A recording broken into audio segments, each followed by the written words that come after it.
This is a Louie T Network exclusive.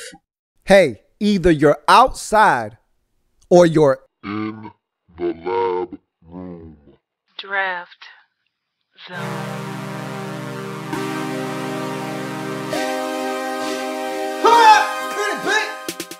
Me, your man, Louie T. Welcome. You are in the lab room, of course. I'm your host, Lou. Thank you for joining me on the 2016 NFL Draft Wrap-Up Series, where your man, Louie T, aims to break down all 32 teams in the National Football League's 2016 NFL Draft using our baseball greatest scale single, double, triple, home run. There are no strikeouts here in the Draft Wrap-Up Series, as we cannot tell how these players are going to pan out, and I don't want to discount any of these young men before they get their chance in the National Football League. And so we will get a score for each and every single player selected in X said team's draft, tally those scores up, apply bonuses when necessary, divide by the number of picks, and voila, you get a final overall grade for that team's draft. We'll then move on to the next team in the series picked by you. That's right, you, the viewers out there, are in total control. It's the you pick or the up format. You, the viewers out there, pick the next team up in the series by simply being the first to comment in the comment section of this and future videos in this series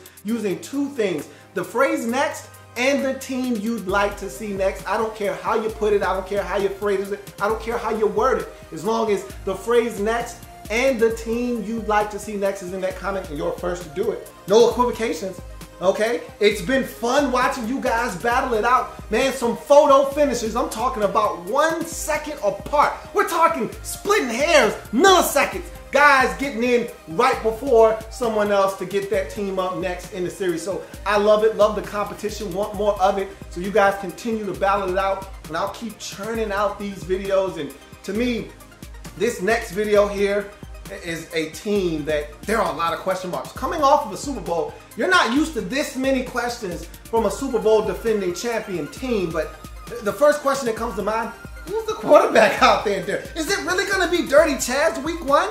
It could be. You're hoping, if you're a Denver Broncos fan, that you've solved that quarterbacking position for years to come in this draft here. But this is a big draft for the Denver Broncos as they continue to try to move forward from the Peyton Manning era. So let's talk about the 2016 NFL Draft of the Super Bowl defending champion, Denver Broncos. You picked them.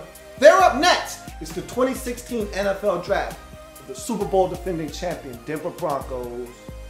Now, first round, 26th overall selection, Memphis quarterback Paxton Lynch is the selection, and a big one in Denver. Had to reallocate a bunch of assets and resources over to the Seattle Seahawks to make this thing happen. But if you ask anyone in this organization, it was assets and resources well spent to get the guy that you perceive to be the heir apparent to the throne at the quarterback position in Paxton Lynch. And so this is a guy, most of the people you talk to, and I was one of those that felt like, if you're talking upside in this draft, nowhere near ready to play, but if you're talking just pure upside, size, height, athleticism, arm talent, if you're talking about the complete package, this guy's a blank slate, all right? And I've already broken him down in the Draft Prospects 101 series, so I'm not going to do it here.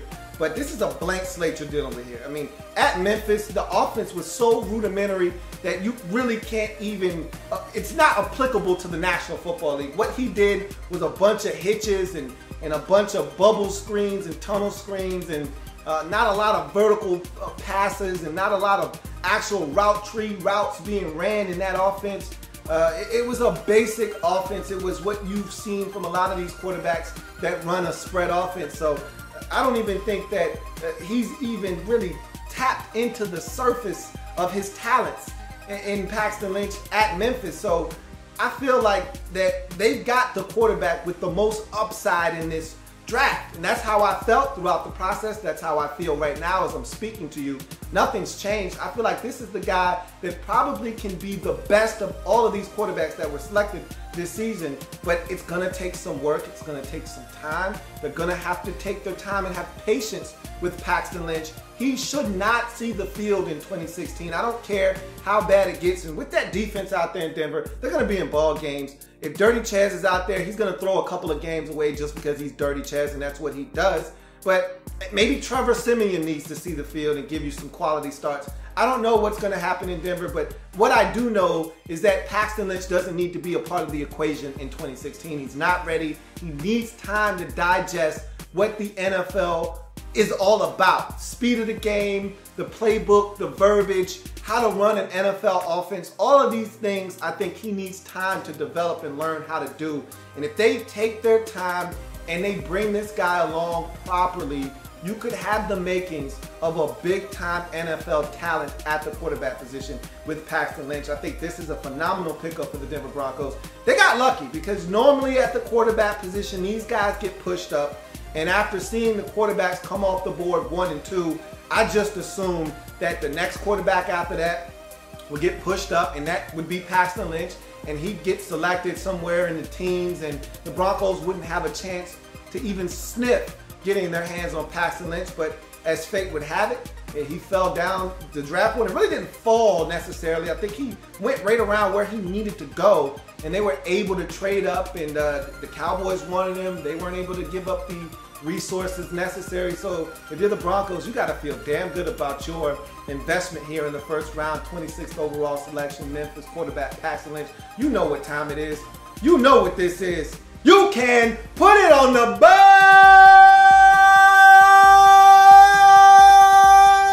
Yes! So home run in the first round for the Denver Broncos is they get the quarterback of the future in Paxton Lynch. Right or wrong, whether he's good or not, this is the guy that they're going to be putting their future on at the quarterback position. Paxton Lynch is that guy, and if they do this correctly, they could have a quarterback that could lead them to the promised land for years to come. We move on to the second round, 63rd overall selection. Georgia Tech defensive lineman Adam Gotsis is the selection, 6'4", 287 pounds. This is a guy coming over from Australia. He's an Aussie, not really knowing a lot about the American football game. He's a guy that has been exposed to rugby coming from Australia his entire life. So coming over as a freshman at Georgia Tech, this was something that was relatively new to him. And so there's a lot here that I think I see why the Denver Broncos did what they did. I'll tell you how I felt about the selection when it was made and how I feel about it now after watching tape on this guy a little bit later on. But let's jump into his pro, 6'4", 287. Good off the snap. You see a little bit of a burst, a little bit of quickness there off the snap. It's not elite quickness now, okay? It's not one of these guys that's going to change the game right off the snap, but it's some good quickness. You can catch an offensive lineman off guard with his quickness and get into the backfield and win.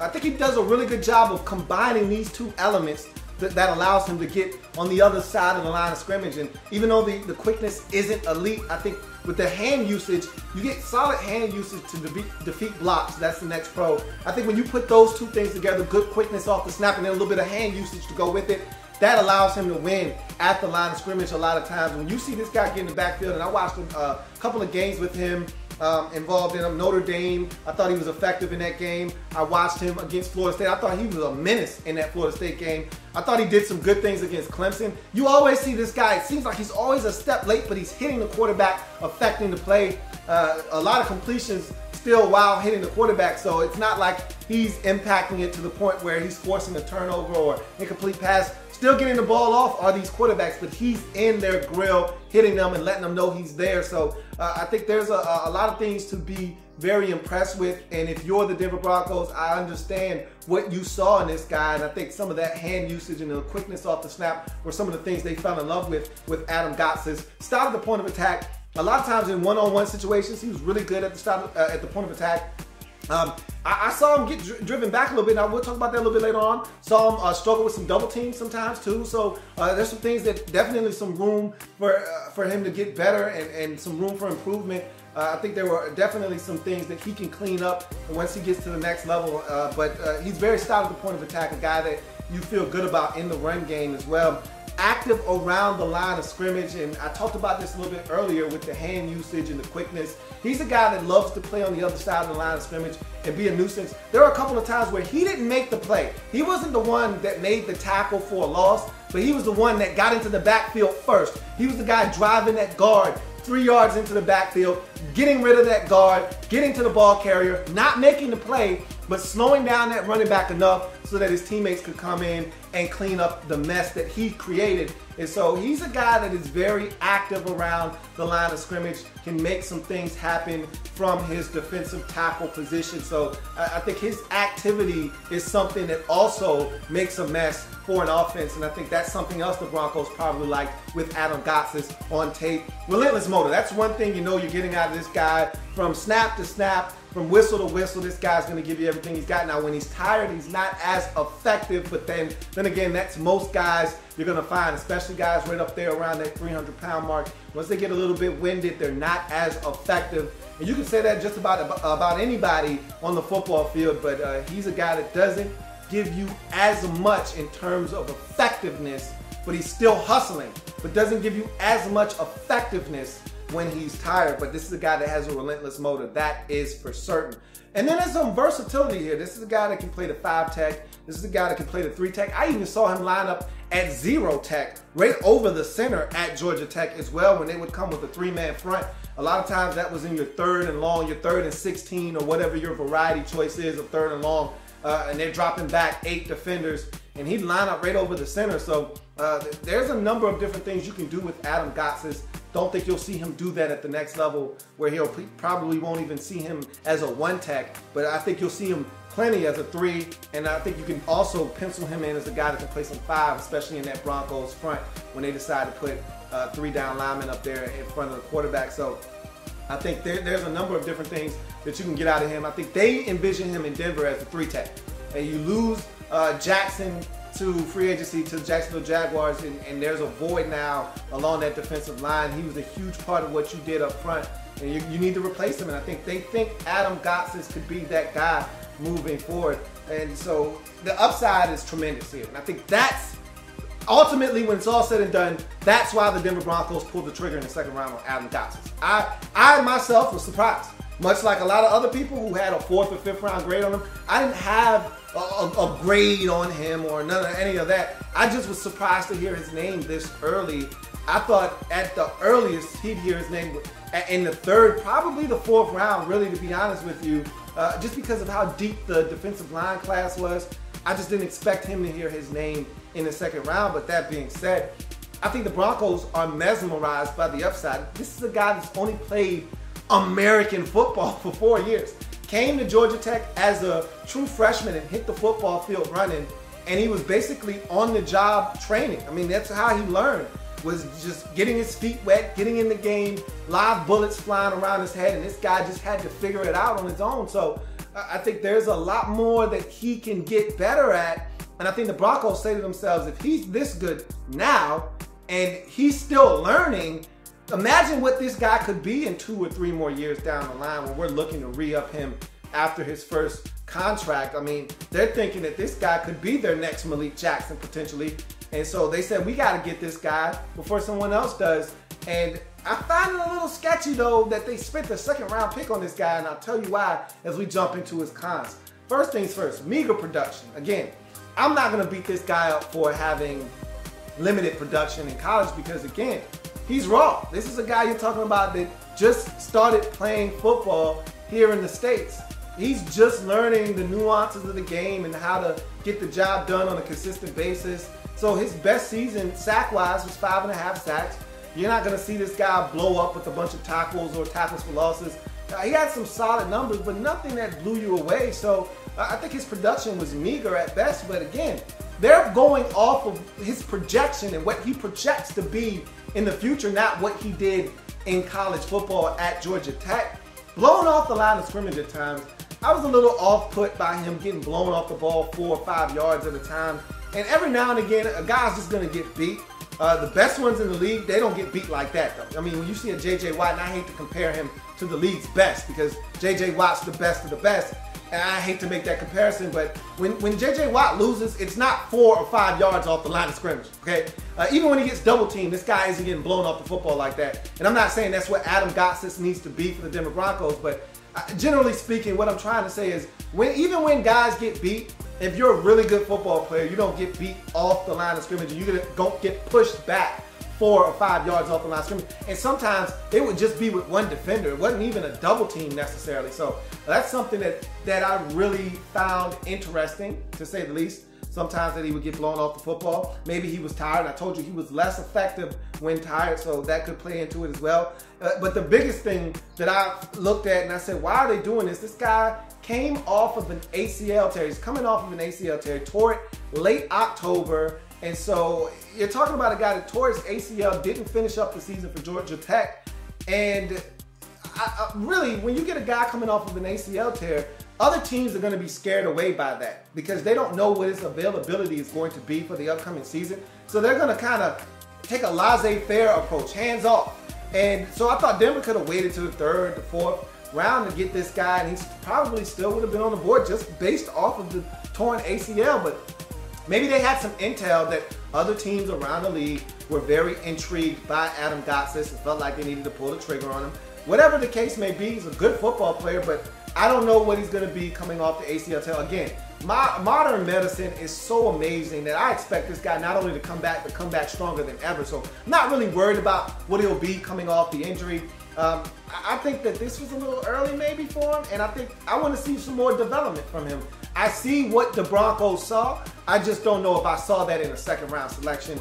In the 2nd round, 63rd overall pick, Georgia Tech defensive lineman Adam Gotsis for me is a double. He's got triple written all over him, but the ACL coupled with I still need to see more development from this guy leads me to a double. But I see why the Denver Broncos pulled the trigger here. There's a lot of intriguing aspects to his game, and the fact that he's so raw and there's so much room for improvement. The upside on this guy is tremendous. I think that's what really drew him to the Denver Broncos at the end of the day. You go to the 3rd round, 98th overall selection, safety out of Boston College. Justin Simmons is the selection. You know how I feel. You already know how I feel about Justin Simmons. I've been talking about this guy as one of my sleeper picks all draft process long. I've loved Justin Simmons. I fell in love with him when they played against Notre Dame, and this guy picked off Deshaun Kaiser twice in that ball game. And I said, wow, that guy's pretty impressive. And I've been following his track ever since. So you know that I feel like Justin Simmons is a guy that can get it done at this level. I feel like he's a quintessential, pure free safety at the next level, guy that you put in the back half of your defense, and this guy can make some plays for you, make some plays on the football, has a little bit of range to him. So I think he's a short tackler, a guy that you can trust back there as the last line of defense. In this secondary, with the guys that he's going to have a chance to learn from, I think the sky's the limit for Justin Simmons in this Denver Broncos defense headed by Wade Phillips. I love this selection for the Denver Broncos. This is really going to help bolster that secondary that's getting a little older, longer in the tooth, okay? Akeem Talib not getting any younger. Neither is TJ Ward, and he seems like he's always getting banged up. They lose a couple of safeties in free agency, so this makes a lot of sense for the Denver Broncos here in the 3rd round, and I love the pick. I've already broken him down in the Draft Prospects 101 series, so I'm not going to do that here, but I will tell you this. I absolutely love his game, and I love this fit in Denver in the 3rd round, 98th overall selection. Boston College safety Justin Simmons for me is a triple in Denver. Love the value here, love the fit, love the player that you're getting here in the 3rd round in Justin Simmons. You go to the 4th round, 136th overall selection, Utah running back Devonta Booker is the selection. Another one of these guys that I've already broken down in the Draft Prospects 101 series, so I'm not going to do it here. But I absolutely love this selection. I talked about this the day this selection, or the day after this selection was made, when I went over the recap of all the teams. I talked about how the minute this man steps on the field for the Broncos, he's going to be the best running back you got. on this roster. And it's amazing that you were able to get this kind of addition to your football team in the 4th round. The value here is staggering. He is coming off of some knee issues, so that's something to keep an eye on. But the fact that you got this guy with a compensatory pick in the 4th round, which essentially means this was a 5th round selection here. You got this guy with a compensatory 4th round pick. It is amazing the value that you got here. I think this guy is a do-it-all type of back. The only thing he's lacking is home run speed, but I don't think the Broncos really care about that. They're just looking for a guy to tote the rock and be, I think, a lead dog of that running back group. I like C.J. Anderson, but I don't love C.J. Anderson. And I think this is a guy that you can grow to love in Denver because he can catch it out of the backfield. I think he can be a better pass pro guy than he is right now, but he can work at that. But I think he can do that as well. And then I think he can also run between the tackles. Great agility, great vision, balance, feet, all of that stuff that you need. He's got the whole trifecta going. So I just love this selection for the Denver Broncos. To me, another great fit for the Broncos here in the 4th round, 136th overall selection. Utah running back Devonta Booker, for me, is a triple. It would have been a home run if he wasn't coming off of the knee injury, and I want to say it was a meniscus. I want to see how he does coming off of that. Haven't seen him perform in quite some time now because of the injury, but this is a do-it-all back. You know how I like my backs. I like them complete, like my pancake mix, and that's what you're getting here in Devonta Booker. You move on to the 5th round, 144th overall selection. Missouri offensive lineman Connor McGovern is the pick. 6'4", 306 pounds, tough, physical offensive lineman. Look, the man comes from Missouri, all right? First and foremost, in my book, you know, I'm a biased guy. I'm gonna tell you just like I see it, all right? I'm a biased dude. And when I do these teams and I do these drafts and these breakdowns, I'm as unbiased as I can possibly be. But I'm gonna tell you right now, I'm human. And when I see a player come from USC and he's a receiver, I scratch my head a little bit. When I see an LSU, and it used to be this way for me for a long time, when I would see an LSU receiver, I would cringe, all right? But when I see an offensive lineman from Iowa, when I see an offensive lineman from Wisconsin, when I see an offensive lineman from Missouri, I say, you got yourself a hell of a football player. Without even seeing him. If you got him from one of those factories, go ahead and throw Notre Dame in there as well. When you get a lineman, an offensive lineman from one of those football offensive line factories, I say you got yourself a good football player without even seeing him. I mean, look at Justin Britt out in Seattle. Look at Mitch Morse out in Kansas City. Kansas City Chiefs.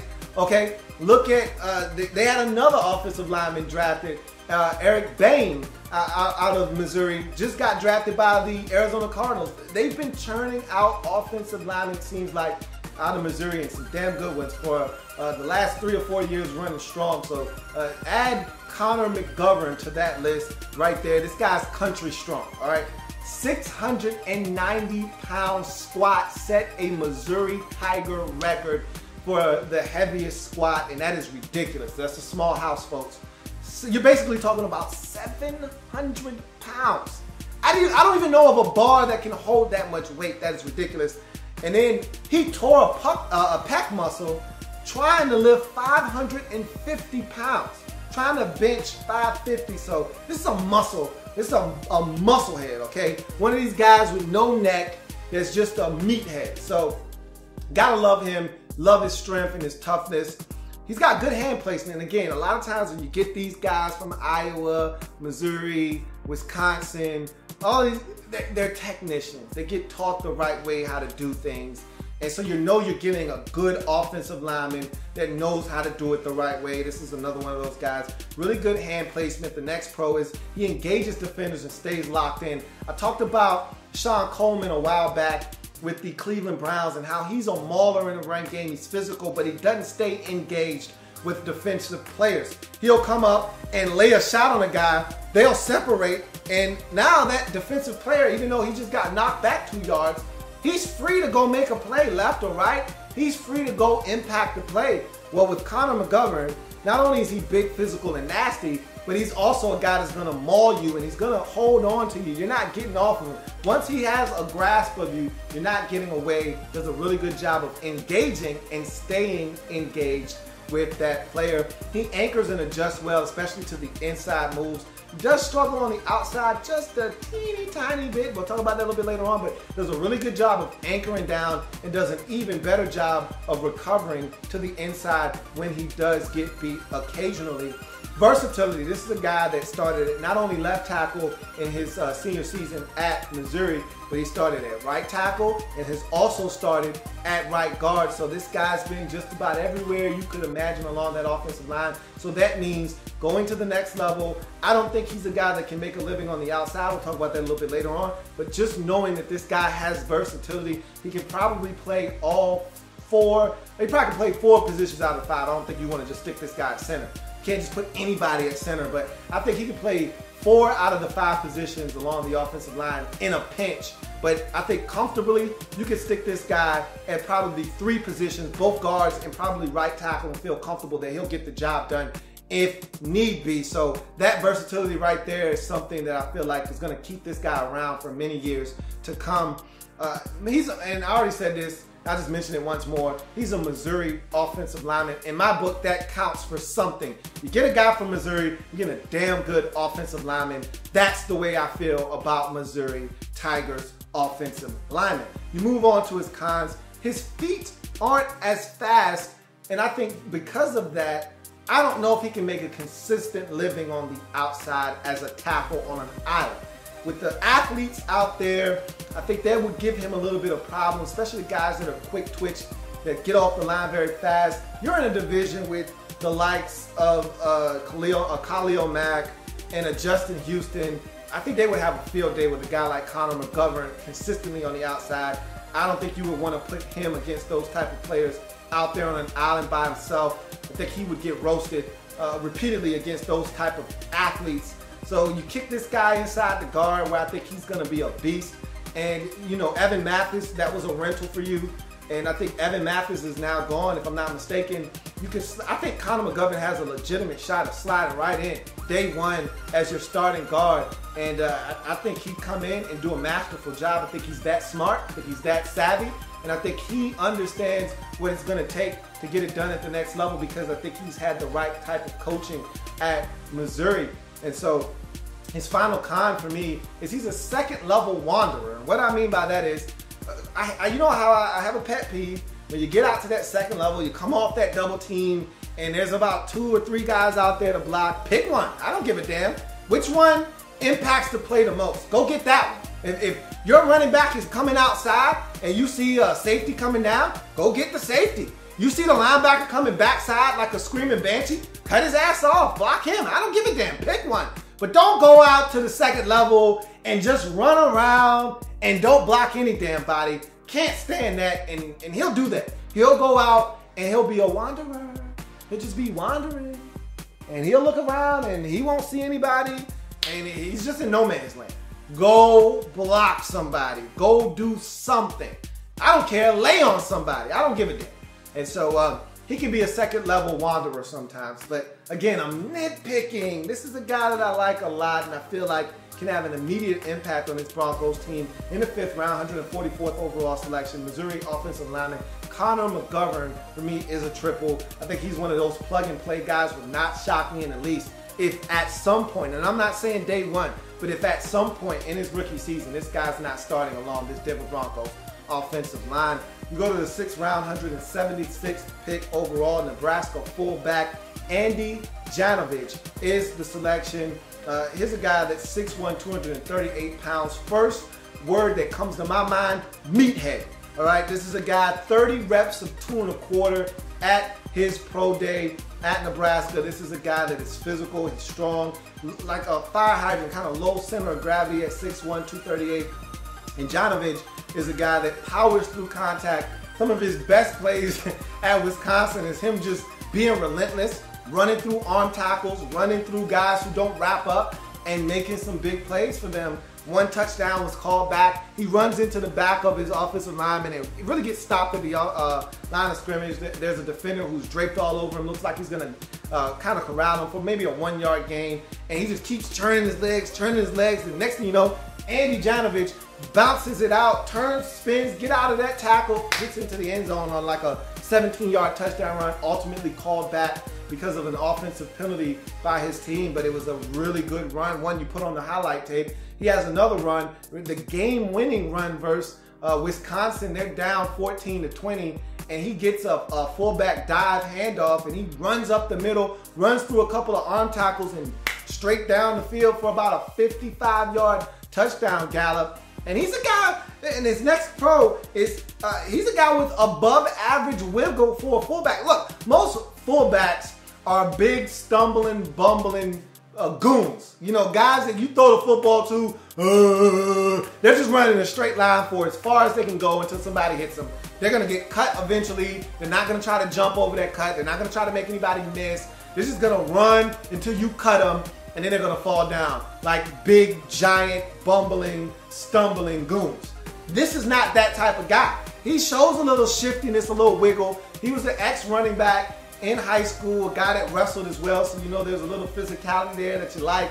But he's also got that running back in him, so there's a little wiggle to him where he makes a guy miss here, makes a guy miss there. And so he had a really nice run, and I forget the team it was against. I want to say it was Southern Miss, if I'm not mistaken, where he catches the football out of the backfield, makes a couple of guys miss, and it was a little knee bend there too, a little wiggle. I was like, look at you, Mr. Janovich. Look at you. So he's got a little bit more wiggle than you get from your standard run-of-the-mill fullback.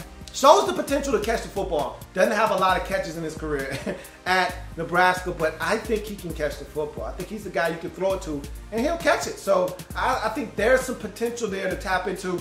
Wouldn't shock me if at season's end, if he makes this football team and is an integral part of the Denver Broncos squad, that he didn't catch 3 or 4 touchdowns just off of that fullback, or as John Gruden calls it, that spider wide 2 banana, or whatever the hell he calls it, where the fullback leaks into the flat, you know, on play action fake, and you throw it to him. I can see him getting a couple of those going, because he's a guy that I think you can also use in short yardage situations because he powers through arm tackles and has a low center of gravity. I think he's a guy that you can rely on to pick up a first down on 3rd and 1. Has lead blocker ability. I like him better than I like Derek Watt out of Wisconsin, who was drafted by the San Diego Chargers. I wasn't a huge fan of him because he didn't lock on to defenders. He was a guy that would go and contact somebody. Wasn't afraid of contact. He'd lay a hat on a guy, but he wouldn't stay engaged. Much like I just said with Connor McGovern and how he stays engaged, and how Sean Coleman of the Cleveland Browns doesn't do that sometimes.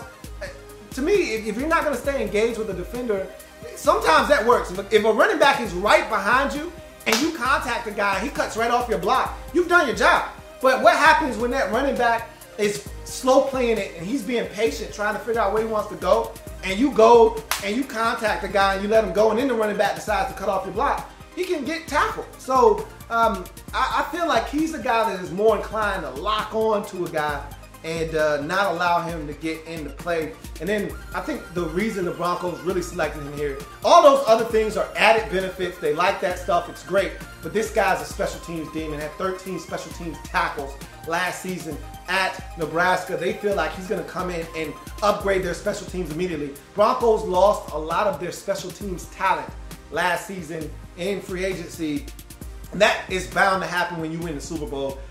Other teams come picking off your roster, taking some guys that are vital to your success. And on special teams, they lost a couple of guys that were really good for them. So I think he's going to come in, and he's going to be a guy that they're going to lean on. And I think he's going to make the roster just based off of special teams prowess. So there's value there in Andy Janovich from a special teams standpoint, more so probably than even being a fullback. And then you go to his cons. He's more of a wall-off fullback, and what I mean by that, he's more of a guy that's going to get in your way. He's going to contact you, get in your way, more than a kick-out guy where he's going to come in and blow a guy up and drive him 2 yards out of the way and make it easy for a running back to read his block. He's not that kind of fullback. I think he's more of a contact, engage, and maybe turn. Maybe get his shoulders, turn his butt, turn his hips, and get into the defender and wall him off between the defender and the ball carrier. I don't think he's a kick-out block type of guy, but as long as you get the job done, I don't give a damn which one you are. I prefer you to blow a dude up, take him 2 yards out of the play, but if you just get in his way and that's good enough, hey, by all means, do your job. More of a traditional, and I think this is the one that's going to hurt him offensively more so than anything else. He's more of a traditional fullback, the type of guy that would have made a living in this league in the 90s that is being phased out of the league as we speak. You're not seeing as many fullbacks in the league, in offenses in general, and you know, more of the fullback responsibilities and duties are being relegated to that tight end H-back hybrid guy, the guy that you get, that you draft, that's 6'4", 255 pounds, that can run some routes as a tight end, but you feel comfortable motioning him into the backfield as an H-back. He can block as a lead blocker. Maybe he won't be the greatest lead blocker, but he's good enough. And he's a guy that you feel good that you can motion him out of the backfield. He can run some routes, run a little arrow route, get open, run a seam route from the backfield, do a number of things, still have the tight end capabilities, but in an H-back form. He's not that guy, okay? So I think that's something that may hurt him. He's just a fullback, man. That's what he is. He's a low center of gravity meathead that wants contact. Told you he was an ex-wrestler in high school. He's a guy that loves and relishes contact, runs through contact, will hit guys, but I don't think he has that mentality of a tight end or H-back. So that's something to keep your eye on in Denver with Andy Janovich. But at the end of the day, it's a solid pickup for a team that needs a true fullback, for a team that needs some help on special teams with some of the departures this offseason. Here's a guy that can fill 2 voids for you with 1 selection in the 6th round, 176th overall selection. Nebraska fullback Andy Janovich is a double for me. I like this guy. I like him more than Derek Watt, believe it or not. And so this is a solid selection for the Broncos here in the 6th round. You go to the next 6th round selection, 219th overall. Arizona safety Will Parks is the selection.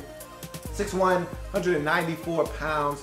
Long, versatile defensive back. And I think his versatility is something I'm going to talk about here in a second, is what got him drafted by the Denver Broncos. I'll touch on that a little bit later, but he's got some quickness and some suddenness to him.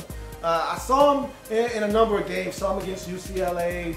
I saw him, I want to say against, I can't remember. I saw him in 3 games. I watched 3 tapes on him. And what I saw from him was a guy that you could bring. I thought they felt comfortable at Arizona really bringing him down around the line of scrimmage. I thought he was at his best when he was creeping and being nosy around the line of scrimmage. But I don't necessarily know if that's where he's going to make his living here at the next level. I look at him and I say, you look like a cornerback to me. And I'm going to talk about that a little bit later on, but there's some quickness. I saw him driving some routes. I saw him break on some things underneath, and I said, man, there's some quickness, some suddenness to your movement, and I really like that about Will Parks. Good change of direction, short area burst is what you get out of him. That's the next pro. I think there's some really good change of direction. There was one play, he's walking around and he's walking with his back turned to line scrimmage. He turns around as the snap happens, and he's got the guy in the slot, and he's running a slant, and he turns around and he just breaks on the slant. I mean, literally in one smooth motion, change of direction, quick burst to the football, took away that option for the quarterback. Quarterback had to throw to the route behind him. So I think there's a lot of different things you get from Will Parks. A lot of quick twitch in him, even though it doesn't translate to long distance speed. We'll talk about that a little bit later on. I think there's some short area quickness with him that I think the Broncos were enamored with when looking at his tape. He's willing to tackle. For a guy that is his size at 194, I was surprised that he was willing to get in the mix with anybody, man. He was looking to, not always going to get his man on the ground, not always going to come up and make a form solid tackle. Some of his attempts were feeble attempts, but nonetheless, he was willing to throw his hat in the fray. And again, I'm always an advocate of a guy that's willing to get his hands dirty, whether he does the job or not. I just want a guy that's willing to get in there and do it. Because if you get the guy that doesn't want any part of that, he's going to hurt you some way, somehow in the run game. That's not what you're getting out of Will Parks.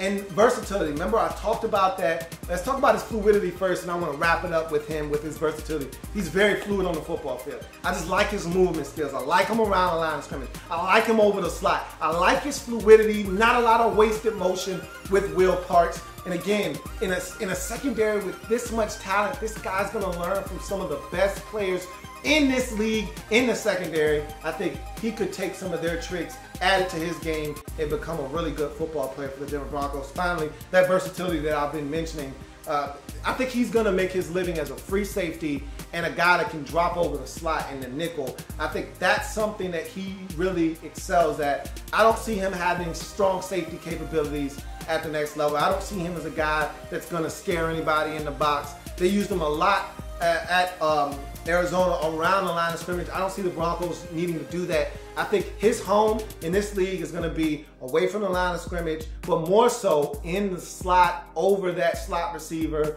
You know, a lot of 3, 4, 5 receiver sets in this league, especially in that AFC West with the Raiders. They love to spread it out. You know the Chargers will let Phillip Rivers throw it 58 times, have no problems doing it. You're going to need to be able to stop some 4 receiver sets. I think a guy like Will Parks gives you that flexibility to be able to do that. So I think they are going to really take advantage of his versatility, and that's part of the reason why they selected him here in the 6th round. Go to his cons. Doesn't possess great long distance speed. 4.6 40 was, and I've seen a number of different publications. Nobody actually really knows how fast this guy is, but the consensus around town was that this guy was a 4.6 40 guy. And even he didn't know how fast he ran. They asked him and he said, I must have ran fast. Everybody was looking at me, but he didn't actually know. And so I think 4.6, he looks faster than that to me, but that's what everybody else was saying. So if that's the case, he's not a guy that is gonna be able to run with somebody down the field. So I think that's something that bears mentioning and watching as you move forward with him. He's got a cornerback build. That's the next con. I'm not really going to harp on that because I think ultimately he's going to play the slot. So he's basically going to be a cornerback for the Broncos. But I look at him at 194. I love his length at 6'1". He's got some long arms. I love his length. I think that's going to affect these receivers as well. But if you're talking about it, that's why I don't think he can survive as a strong safety. He's not big enough. He doesn't have the build to me to be a strong safety at the next level. And I don't think he tackles well enough to do that either. But the final con is the one that I have that I really want to know the answer to. Can he catch the football consistently? Does he have good hands? That's my last con. I saw him drop some potential pick 6 opportunities. The game, and remember I said I watched him in a couple of games. I watched him against UTSA. In that game against University of Texas, San Antonio, I thought he had some opportunities to make some big plays in that ball game and let the football go right through his hands. He was buzzing underneath of the tight end, and they had a tight end that got selected, I want to say by the Minnesota Vikings, and he was underneath one of those routes, and the quarterback stared it down. He read the quarterback's eyes, went straight to the football, got both hands on it. It was an easy pick, went right through his hands. I saw him do that twice in that game. I thought both of those could have been pick 6s. I think that's something that I'm more concerned about than anything else. Hey, can you make a play? This is a very opportunistic Denver Broncos defense. Can you make plays when opportunities present themselves? That's what I want to know about Will Parks. But I like his makeup. I like what he brings to the table. I think the Denver Broncos do too. That's why they spent this 6th round selection on him. In the 6th round, 219th overall selection. Arizona safety Will Parks is a double for me. Really solid prospect. I think he's going to come in and have a chance to impact the Denver Broncos, not only on special teams, but potentially as a slot and nickel corner. We round out their draft in the 7th round, 228th overall selection. Syracuse punter Riley Dixon is the selection. Look, folks, it's a punter. What do you want me to do?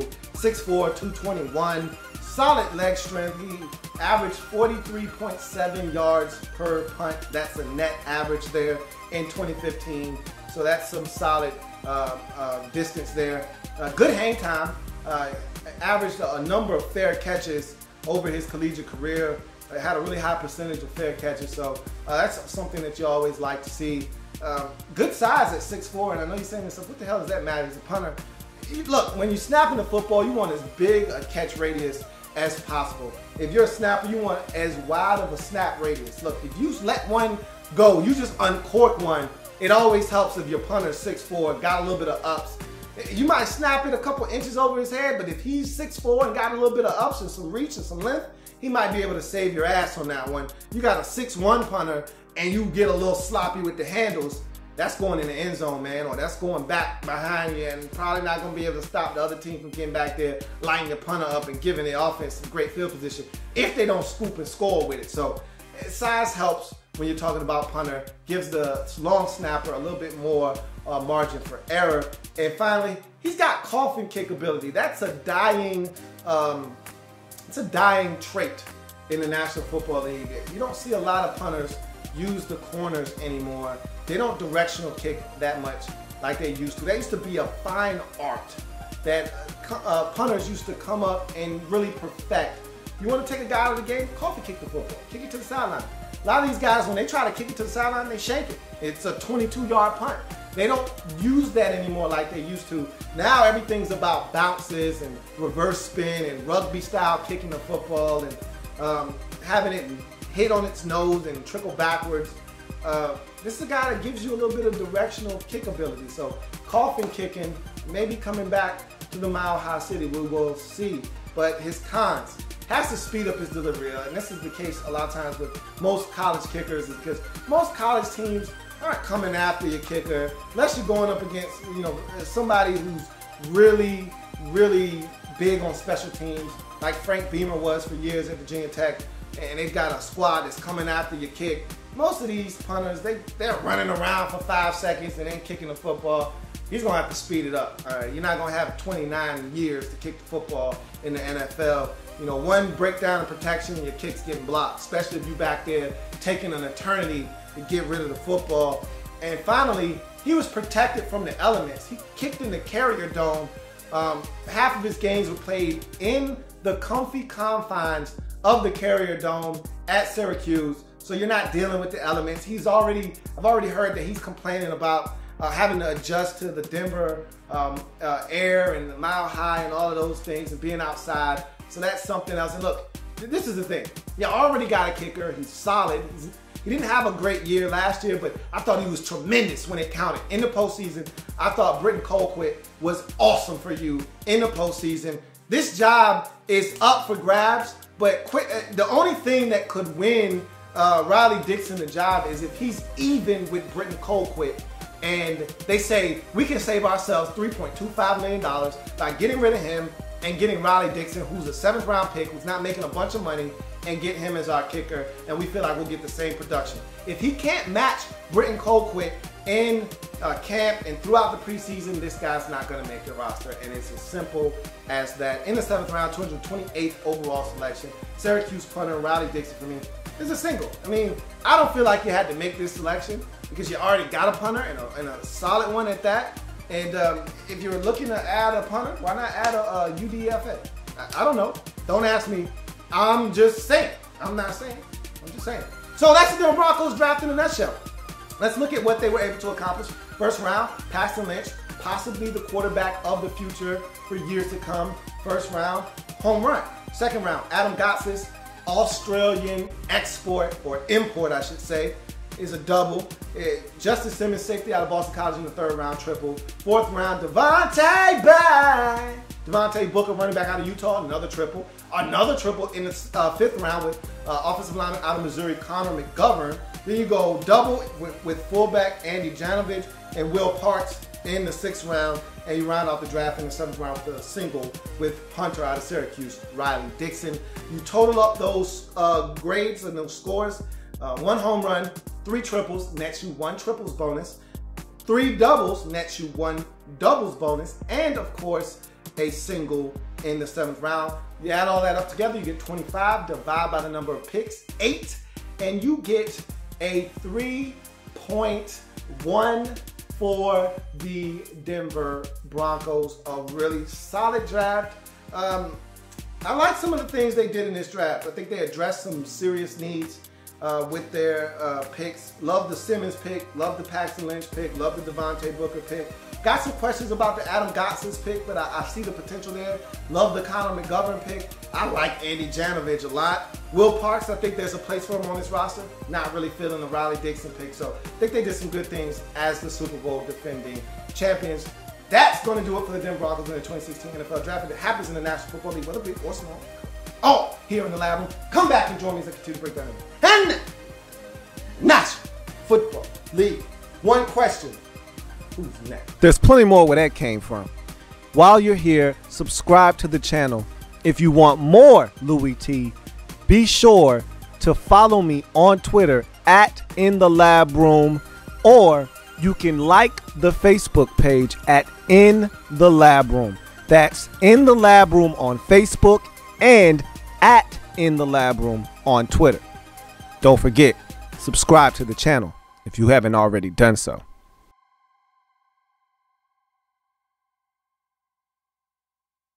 In the